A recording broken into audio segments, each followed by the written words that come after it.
ও ছেলে যখন ওর বাবাকে ফোন করলো, তখন বাবা যে দেখে খুব রক্তারক্তি, তার দেখে হুঁশ হয়ে গেছে, বেহুঁশ। ওনাদেরকে শাস্তি চায়।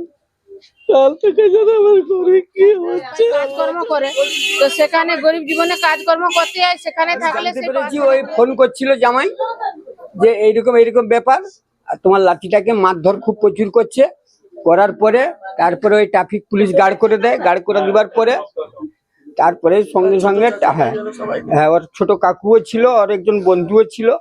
তারপরে সিভিল পুলিশ গার্ড করে নিয়ে যেয়ে ওই থানায় কি করছে না করছে আর কিছু আমরা জানি না।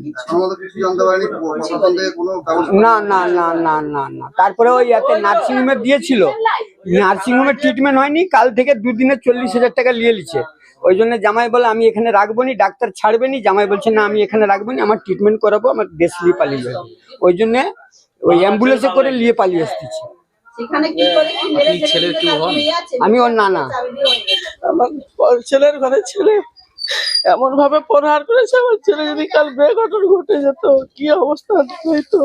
আমার বড় ছেলের শরীর প্রচুর অসুস্থ, তবু ছেলেকে ওই কথা শুনে কাল নিজে অজ্ঞান হইল। ছোট ছেলেটা ছিল বলে সবাইকে কোনো করে গাছ রক্ষা করে নিয়ে এসছে। জানি এইগুলা কি ভালো ব্যবহার হচ্ছে? এত অত্যাচার, এত মানুষের উপরে টর্চারিং কি জন্য? আর ভালো মতো আপনারা সবাই তদন্ত নিয়ে আর ভালো মতো শাস্তির ব্যবস্থা করুন। আপনি কে হন ছেলে? ছেলের দাদু। না না না, ওটা কোনো মতে হতে পারে না। 5,000 টাকা কি মানুষের জীবনই সঠিক মানে জায়গায় পৌঁছাবে? আপনারা বলুন। 5,000 টাকা কি, ওটা কিছুই নয়। ওইটা ঘোষণা করেছে বলে ওইটা কি সবাই একদম সমাধান হয়ে যাবে? আর যথেষ্ট মতো তদন্ত নেওয়া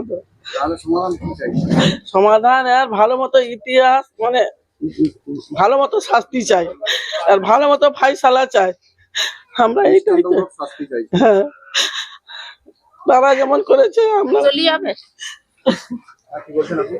সেখানে থাকে কাজকর্ম করে সবাই, ছেলে বলো ছেলের বাবা বলো সব চলে, সেখানে আরো বেশি টাকা এসে তখন সংসারটা ভালোভাবে চলে। তো সেই কারণে সেখানে যায়।